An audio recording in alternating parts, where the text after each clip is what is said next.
Fine-tune your English using the specific word, part 2. Stutter and stammer. Now usually these two words are used together. Stutter and stammer are two words that indicate a special kind of speaking, a different kind of speaking where people cannot speak fluently like we use the language. They cannot speak fluently, and what they have to do is they have to stop. There are blocks in their speech, and so they stop, and there is either a lag, a delay, or they continuously have to utter the same word, same sound, and then move on to the word. So stammering is also when they fumble over their words. They cannot use their words fluently. So this happens either to children who are just learning to use the language or to people with speech defects. That is, with some error in their brain mechanism. Let's just hear how people can stutter and stammer.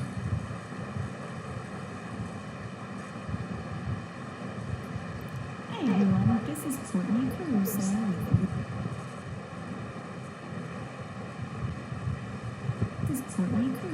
with Liberty Speech Associates, LLC.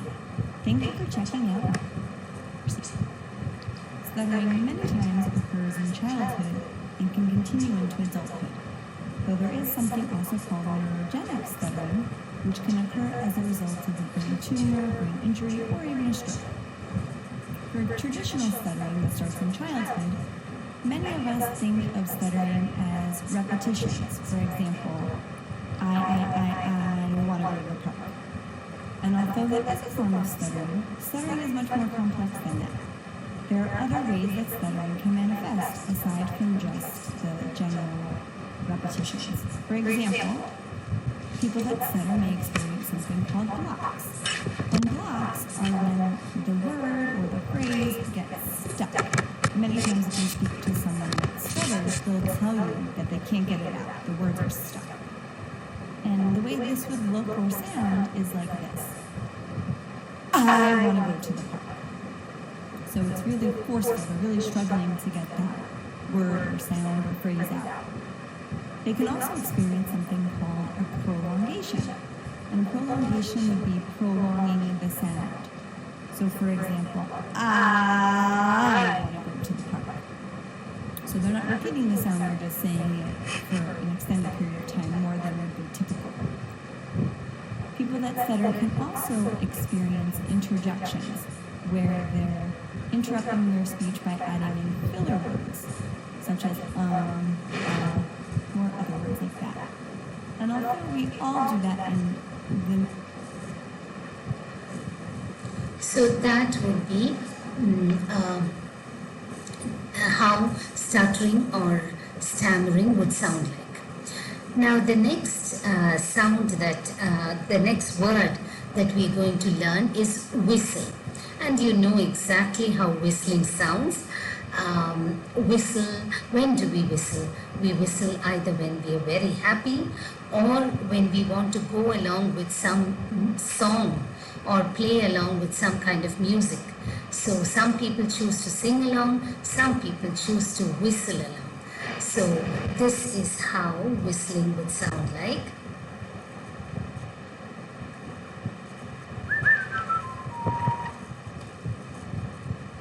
So you don't need much more of an explanation for that. We will go on to, yes, this is splutter. So splutter is a word which shows a different shade of emotion. Stuttering and stammering, though they sound similar to splutter, stuttering and stammering happens when there is either you are having, as I said, some kind of a speech defect, or when children who are not used to speaking the language fluently try to speak. Now, splutter here is another shade of emotion when you are too angry, too excited, and the words just don't come to you. You want to say something, but you end up saying something else. So it's like that kind of a sound. When you splutter, it's almost like you see the mustard seeds spluttering in the oil. So that is how splutter happens. So let's just listen to.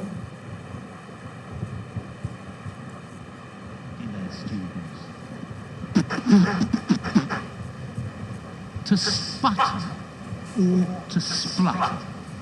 Okay, both of these words have the same meaning. Listen to them. Splutter or sputter. It's to when an engine is working intermittently. Or when you are really angry, you don't know what to say. Yeah? You can't get the words. Okay, he was really embarrassed and he spluttered out his words. He sputtered out his words. Okay, when it comes up in fits and starts. Okay? Also with this, we can have a phrasal verb to sputter out or to splutter out, to gradually go down and down and then to finish, to stop. Okay? So imagine an engine where the amount of fuel in it is going down and down and down. Eventually, oxygen starts to get in, and the engine doesn't work very well. And finally, it will splutter out. Okay? So to splutter. He was spluttering with anger. He couldn't find his words. Okay? The fuse to the bomb spluttered out in the rain. Okay? So if something's wet, it doesn't burn very well. It splutters. It's like so I hope you've got the meaning of anyway, splutter. So to sputter and to splutter. Remember, these are onomatopoeia. Yeah? They sound like a word. Enough. If you enjoyed the video, give it a rating, subscribe to my channel, and I'll see you soon. Bye for now. So spluttering Splutter. or sputter. So either when you're too excited to speak, too angry to speak, or as he said, an engine that is dying out, it will splutter and give the last few sounds and just stop. So that is splutter or sputter. We'll go on it. Yes. Now this word is sniff. Sniff meaning when we wrinkle our nose and try to catch a smell, or when your nose is running and you want to stop the nose from running, you sniff. You do not have a tissue next to you. You sniff in order to stop the nose from running. So sniffing is this. Let's watch how sniffing happens. Hello friends, welcome to a new Happy Learning video. Today, we're going to get to know a very nosy sense. Today, we're going to get to know the sense of smell.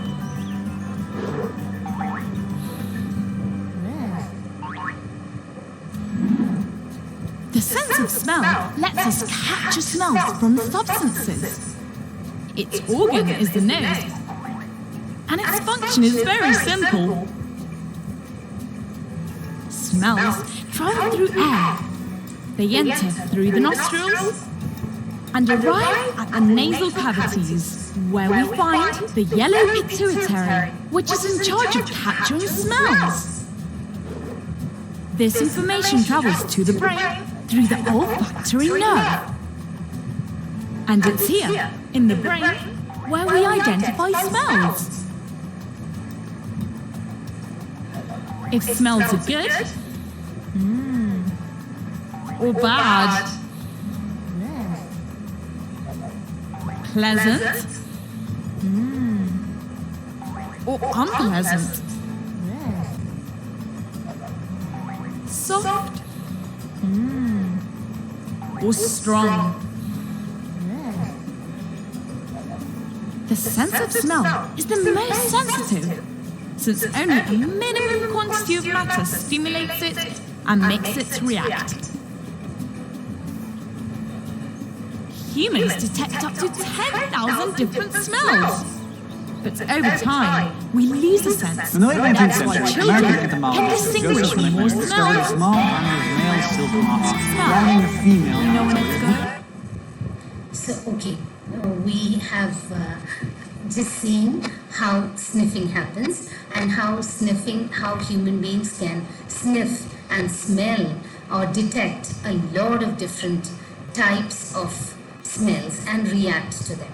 Okay, our next word for today is belch. Now that's really funny.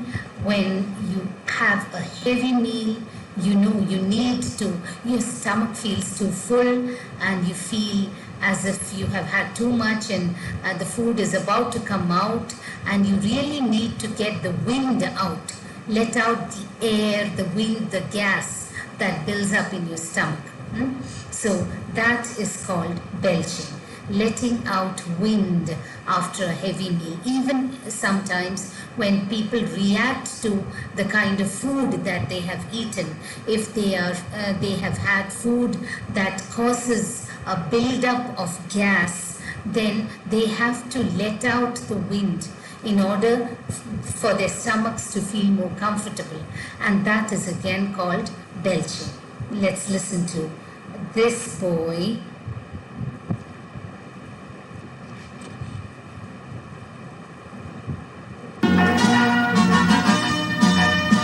This is Seth's thing. Just the fact 15-year-old Seth keeps his room so neat could make him an exceptional teenager. But his mother says from the time he was a child, he's always demonstrated the kind of initiative and personality that could make him a leader amongst men and a blessing to his parents. He is an ambitious child. He has a newspaper route. He's up every morning at 5:30, taking care of about 70 customers. And by 7 o'clock, he's back home getting ready for school. I get very good marks in school. I make the honor roll every quarter, which is over an 85 average. He's a very personable child. He gets along basically with lots of friends. He helps me with my laundry. He sees that the garbage is taken out. Seth's not only helpful and industrious, but talented as well. Seth writes magnificently. Seth, I feel, will do very well in journalism, and he will be doing that in his new high school that he'll be going to. He is basically a very sensitive child and doesn't do too much talking. When he does talk, though, he can be refreshingly candid. None of the kids have any respect for national leaders. I don't agree with any of them, and never seen a great president. I like to be calm, a journalist, when I go. Seth is anxious to see a good president, and we're anxious to see good teenagers. If a smoker would walk a mile for a camel, I'd fly 3,000 miles for a youngster like Seth, because aside from having a talent and drive that could one day get him into a newspaper, I heard he also had a talent that could one day get him into the record books. I was so anxious to meet this young man to see what else he could do. After the 5-hour flight from L.A. to New York, I grabbed a cab without bothering to register at a hotel and drove directly to his home. The drive from LaGuardia through Manhattan to where he lives in Brooklyn took over 2 hours. On the way, I thought, here was a young man at 15 who was a well-motivated writer, well-organized, and possessed even other talents. And I thought, why don't we hear more about teenagers who are positive? Why don't we hear more about teenagers who are gifted? Why don't we hear more about teenagers like Seth? Hi, I'm Roy. John Barber is my name.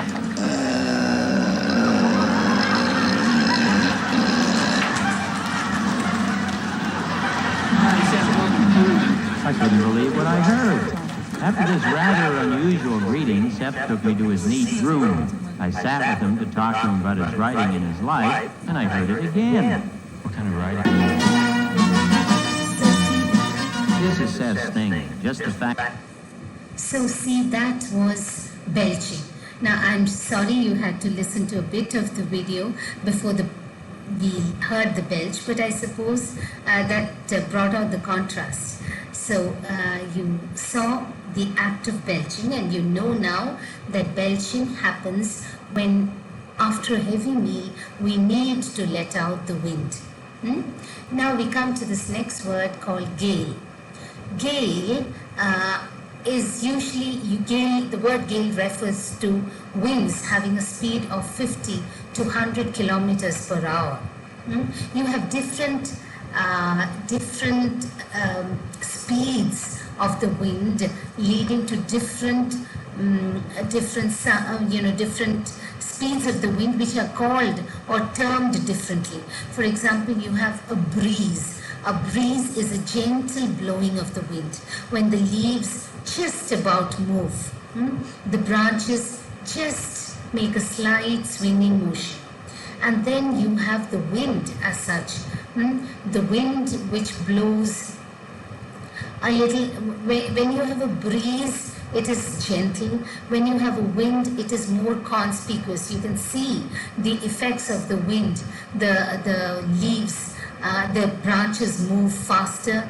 The leaves a few leaves might even fall, especially if it's autumn. You could find a lot of leaves falling. Then you have the storm, you have the cyclone, and you have the gale. So these are different speeds of the wind.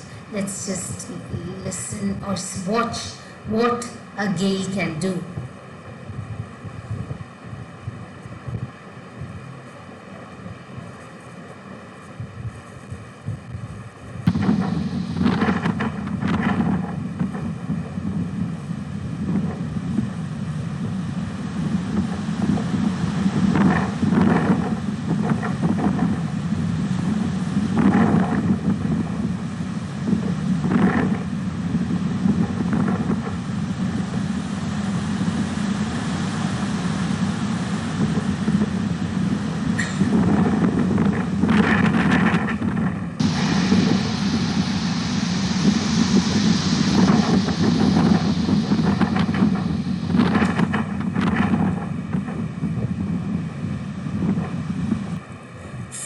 That is some kind of depression, some kind of calamity that is happening. And remember, all these differences, all these disturbances in the air, in the atmosphere, rise from a difference of pressure in the sea, in the water bodies. So when there is disturbance in the water bodies, you find the wind, the atmosphere reacting to that. Okay, so this is about, we travel hopefully to the next. Okay, we come to the next. Oh yes, I forgot to speak to you about the hurricane, the cyclone, and the tornado. So I have 3 different pictures here of a hurricane, a cyclone, and a tornado. Let's just watch the videos.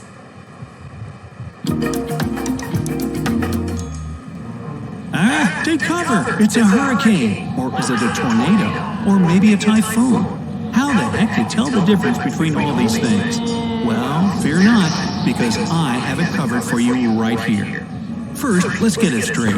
All these weather phenomena have to do with strong winds. Not my umbrella got torn from my hand strong, mind you, but rather my house got blown away to the land of Oz kind of thing. Yet before we get to the actual difference between hurricanes and typhoons, we must understand that, in general, they're one and the same thing called a tropical cyclone. A tropical cyclone is a huge mass of clouds that gather in the sky and start rotating counterclockwise due to very low air pressure. After a while, it lures in moisture from all over the place, becoming bigger and more dangerous. This rotation may or may not become trouble, but its main quality that never changes is that cyclones always form over the oceans or seas. Also, if you live in moderate or colder climates, there's nothing for you to worry about, even if your house is right by the seaside, because you'll only hear about cyclones from the news. After all, they're called tropical for a reason. They only form in tropical or subtropical areas because they need warm water to get things going. Now, if they're all the same, why have different names for them? The short answer is to confuse everyone. I guess you'll need a longer one after this. So, like I said, tropical cyclones may not even pose any serious threat to people. In fact, cyclones occur much more often than you think. But only a few of them grow large and strong enough to become hurricanes or typhoons. The weakest version of a tropical cyclone is called a tropical depression. It's a similar swirling mass of clouds, usually accompanied by storms, but the force of winds in it is not very high. The strongest gusts are 39 miles per hour, which is a lot, I know, but it's rarely the case. On dry land, such weather would only require you to close all the windows and doors and stay at home. You can even watch the raging storm while sitting on a windowsill with that cup of hot chocolate. Still, if you're caught by a depression in the open sea, it may and will be a problem because the force of wind is enough to overturn a boat, and a heavy rain with lightning doesn't help the situation. When the winds are stronger than 39 miles per hour, the cyclone is then called a tropical storm. This is a more serious threat, and you'll do well to hide inside your house because gusts of winds might reach 72 miles per hour. Imagine a car driving at full speed on a highway. That'll be the force of wind during a severe tropical storm for you. And only if the wind gets even more powerful than that, then it can be called a hurricane or a typhoon. And here's where we get to the difference between the two. In fact, there's almost none. If a severe tropical cyclone with wind speeds of over 75 miles an hour occurs in the North Atlantic or Northeast Pacific, it's called a hurricane. If it's in the Northwest Pacific, then it's a typhoon. All the rest about them is the same, and a hurricane can even become a typhoon or vice versa if it travels from one area to another. We hear more about hurricanes than typhoons because the Atlantic Ocean is warmer than the Pacific, and warm water acts like a fuel for cyclones. It evaporates from the surface and then condenses again in the cold air, forming clouds which clump together and start swirling around with the wind. This way, cyclones can cover extremely large areas and transform into real monsters under right conditions. But what about tornadoes? Are they the same as cyclones? No. In fact, these two can't be more different. First, tropical cyclones only form in warm areas over the ocean. They can never occur anywhere else. Tornadoes, on the contrary, can form almost anywhere they please, both over sea and over land. But there's much more to it than that. You see, a tornado is a swirling funnel of air coming down from the sky. It happens during thunderstorms, and it's rather a consequence than a reason for severe weather. The column of air falls down to the ground, and wind speeds there can reach anywhere from 100 to a whopping 300 miles per hour. Needless to say, anything that gets in its way will be hurled upwards, be it a person, a car, or Dorothy's house.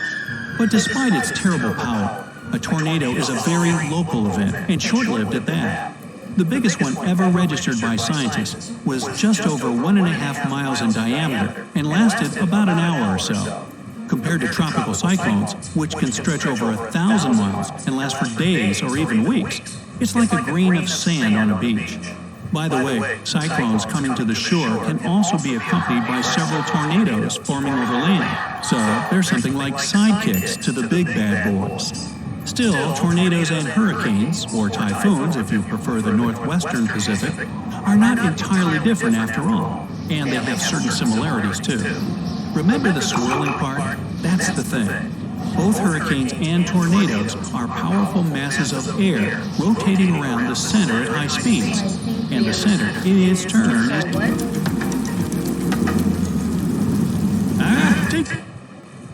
Okay. So you understood the difference between hurricanes, cyclones, and tornadoes. Let's listen to this kind of sound. It's called a thud. A thud is a low, dull sound. I'll tell you something that you'll understand very well. Most of us use mobile phones, right? And the mobile phones that we have right now are those those Android phones, 5G, 4G, etc. The big with the biggest screen that you can afford, and the latest, all the latest, apps and connected to it. So it is very expensive.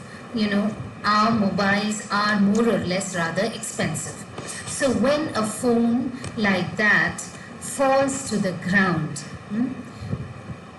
the kinds of sounds that you can hear are one, when the mobile phone, which does not have a cover, it falls to the ground, you hear a kind of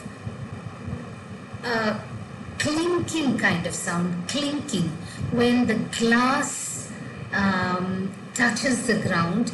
It's the contact with the glass and the floor brings out a clinking kind of a sound. So that is one sound. Now, if you cover the mobile phone with a leather cover and then the phone falls onto the ground, the sound would be a thud. It's more or less the sound that happens when a coconut from the tree, coconut trees are really high, and when a coconut falls down to the ground, you have the coconut falling down. Suppose it falls into the sand. The sound is dull. But when it falls onto a polished floor, the sound is different and is louder and clearer. So thud is a low, dull sound. Let's watch and listen to the sound. What is the meaning of the word thud? As a verb, make a dull sound. Strike with a dull sound. Examples of use: the knocker thudded against the front door. Bullets were thudding against the wall. Thud is spelled T-H-U-D. Thud. So that is our word, and I hope you would understand the difference. I'll just bring to you the sound of spoons, beating against the plate. That kind of a sound, the sound of steel, is different from the sound when you hit your hand against a steel plate. If you hit your hand against the back of a steel plate, you will hear a different kind of a sound, which will be low and which will be dull. It won't be high frequency sound like the one you hear on steel when it touches or hits against steel. So I hope you understood what the sound it would be like. We move on.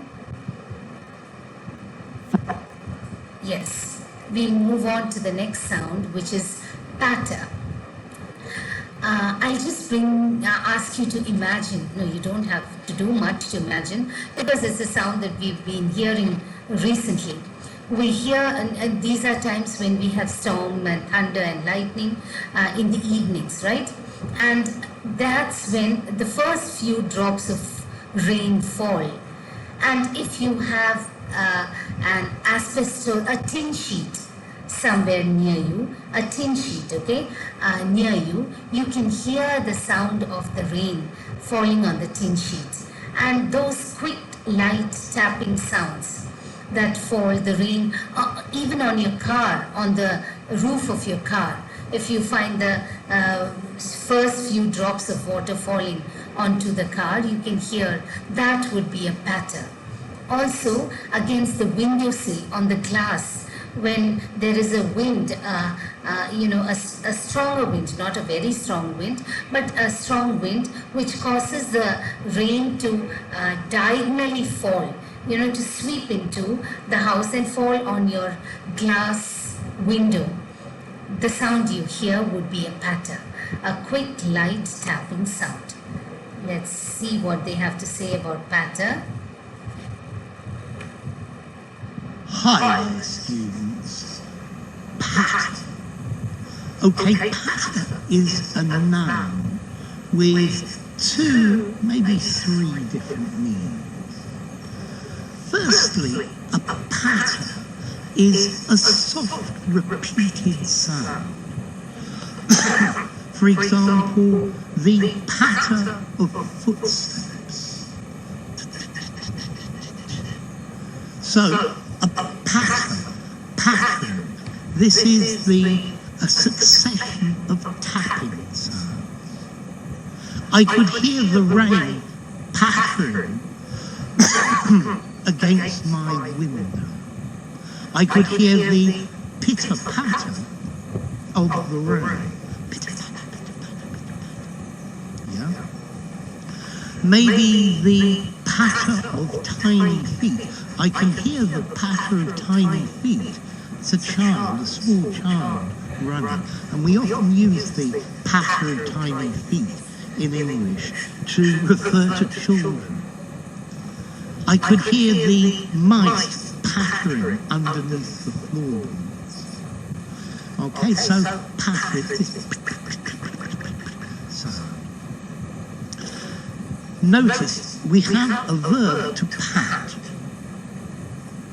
You pat a dog, yeah? And I think these two are related.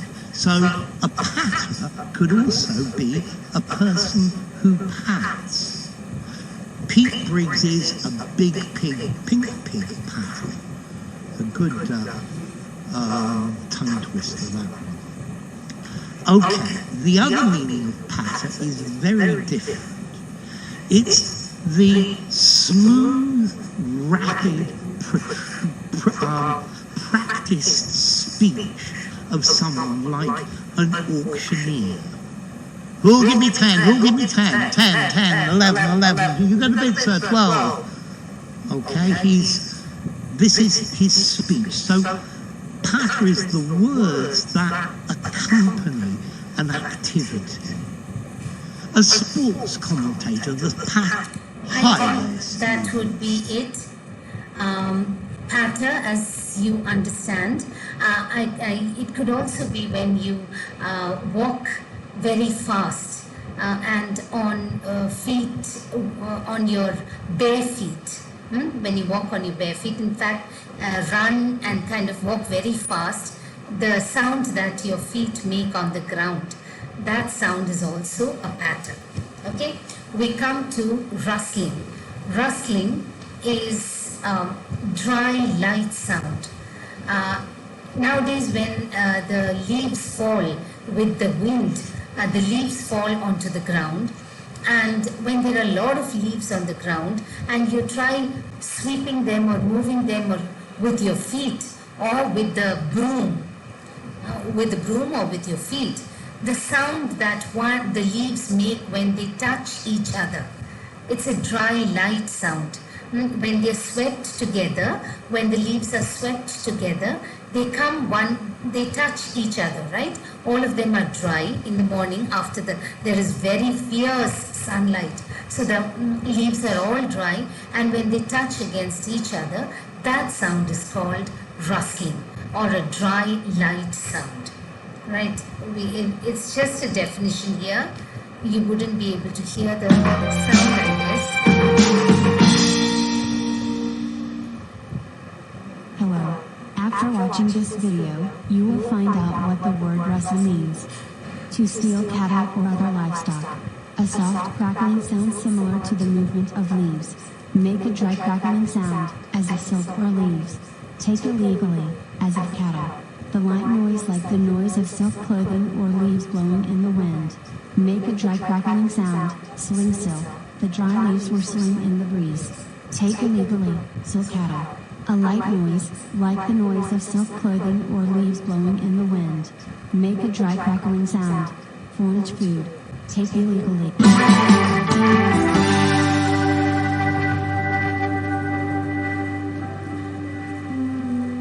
So that's, I suppose you understood what the word sound is like, rustling. Okay. Okay, let me tell you, it could also be when you wear silk clothes, okay?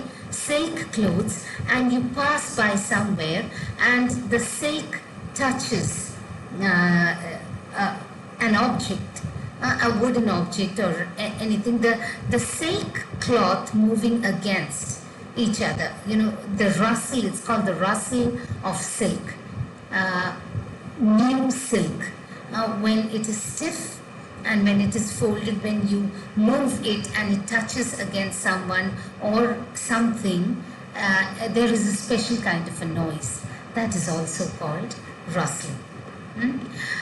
Then actually rustle can also be used in another way when you are feeling hungry and you come and tell your mother that I'm feeling very hungry and I want something to eat, and there is nothing much to eat in the house. What would your mother do? She would rustle up some kind of a meal. Rustling up a meal is to just get this and that together. It could be one slice of bread with jam, it could be one banana that is there, it could be one apple that is there, it could be a few biscuits that are also there in the tins, and it could be maybe one small bowl of paisam that she had made the previous day. And because of your hunger, you see this variety and you're quite happy. So what has she done? She has rustled up a meal for you. So that is also a way the word is used. So rustling for you.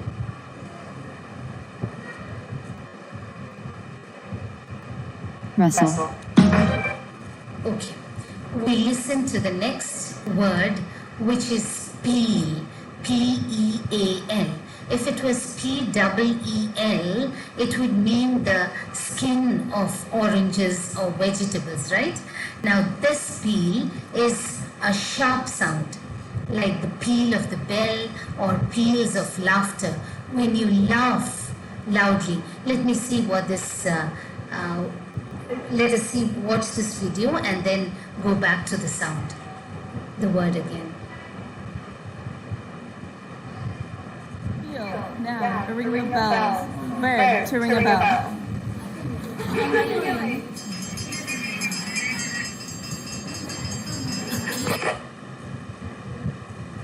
Okay, you heard the pealing of the bell.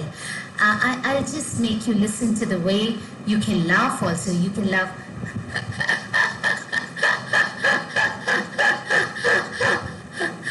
That kind of a laughter. When you continue laughing and it goes on to more laughter, sounds that follow one after another are also called peals. So there are peals of laughter and the peal of the bell. I hope you understood what peal means. Peel. Now that's a crash. Crash is a sudden loud sound which frightens you right in the middle of the night. If you watch or hear a coconut, the example I told you earlier, coconut falling on your rooftop, it will frighten you. It's a crashing sound. Or some kind of what is called a wooden desk or some kind of furniture in your room suddenly falls down. Someone upsets it. That is, you go and you push into you accidentally hit a chair and it topples over. And it makes a loud sound. That is also called a crash. Then the falling of a tree, when you cut down a tree. Sometimes you don't need to cut down trees when the weather is so furious now. You have these heavy winds and thunder and lightning, which will even cause trees to fall down. So when trees fall down with force onto the ground, that is called a crash, a sudden loud sound. Okay? Let's watch the video. Now, an automobile, airplane, or other vehicle accident. She broke 2 bones in her body in a car crash. Nobody survived the plane crash. Crash. Noun. A computer malfunction that is caused by faulty software and makes the system either partially or totally inoperable. My computer had a crash, so I had to reboot it. Crash. Noun. A loud sound is made, for example, by cymbals. The piece ended in a crescendo, building up to a crash of cymbals. Crash. Noun. A sudden large decline of business or the prices of stocks, especially one that causes additional failures. The stock market crash. Crash. Noun. A come down of a drop. Crash. Noun. A group of rhinoceroses. Crash. Noun. Dysphoria. Crash. Adjective. Quick, fast, intensive, impromptu. Crash course. Crash diet. Crash. Verb. To collide with something, destructively fall or come down violently. Crash. Verb. To severely damage or destroy something by causing it to collide with something else. I'm sorry for crashing the bike into a wall. I'll pay for repairs. Crash. Verb. To experience a period of depression and or lethargy after a period of euphoria, as after the euphoric effect of a psychotropic drug has dissipated. Crash. Verb. To hit or strike with force. Crash. Verb. To make a sudden loud noise. Thunder crashed directly overhead. Reference.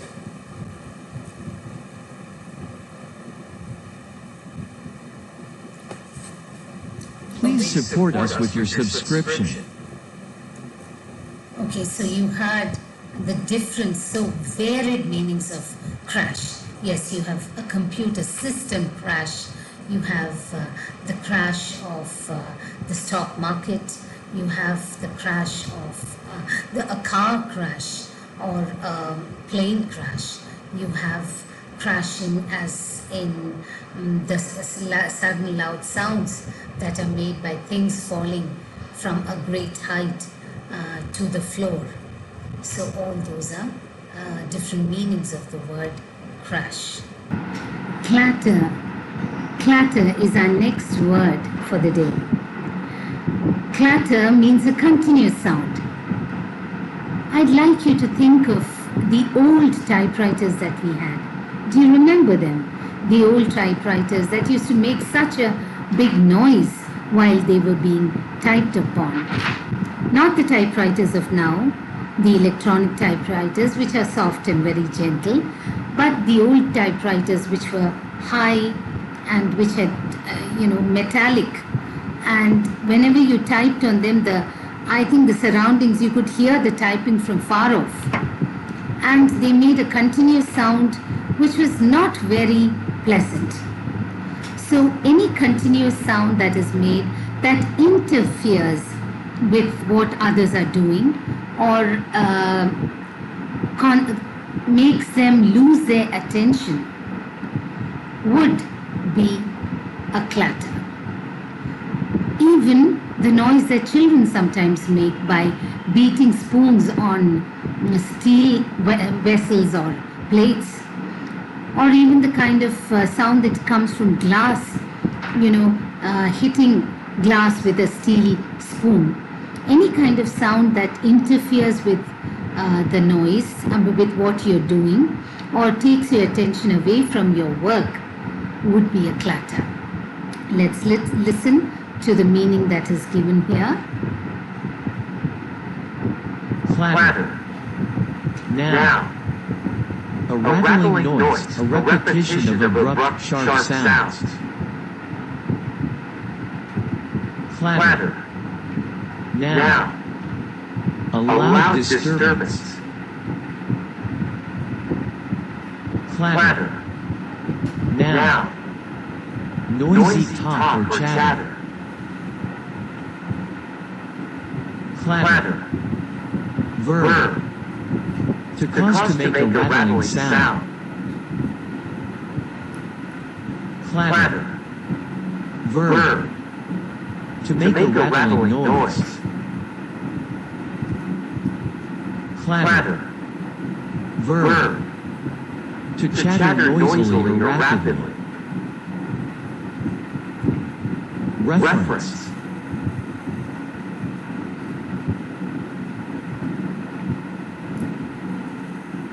Please support us with your subscription.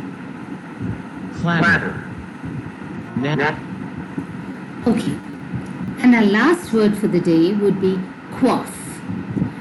Quaff is to gulp something down, to drink something all of a sudden, without stopping, to completely finish what is there in the bottle or the glass. That's something we do when we're really thirsty. And it's summer now, so I'm sure whenever you get a glass of water or get a bottle of water, you would just quaff it down.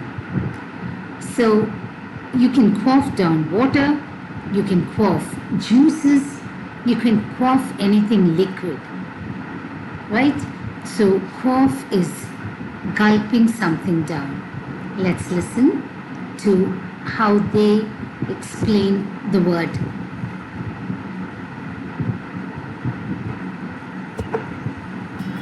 Hello everyone. Welcome to mywordbook.com. In today's video, I have a new word for you.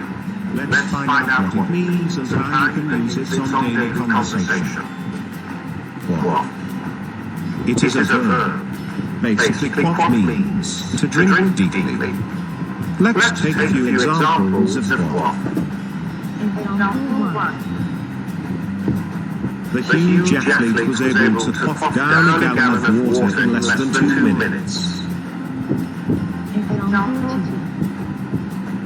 My husband always has to quaff a cup of coffee before leaving for work. The intoxicated girl tried to quaff the entire cake. The men placed bets on who would quaff the pitcher of beer the fastest.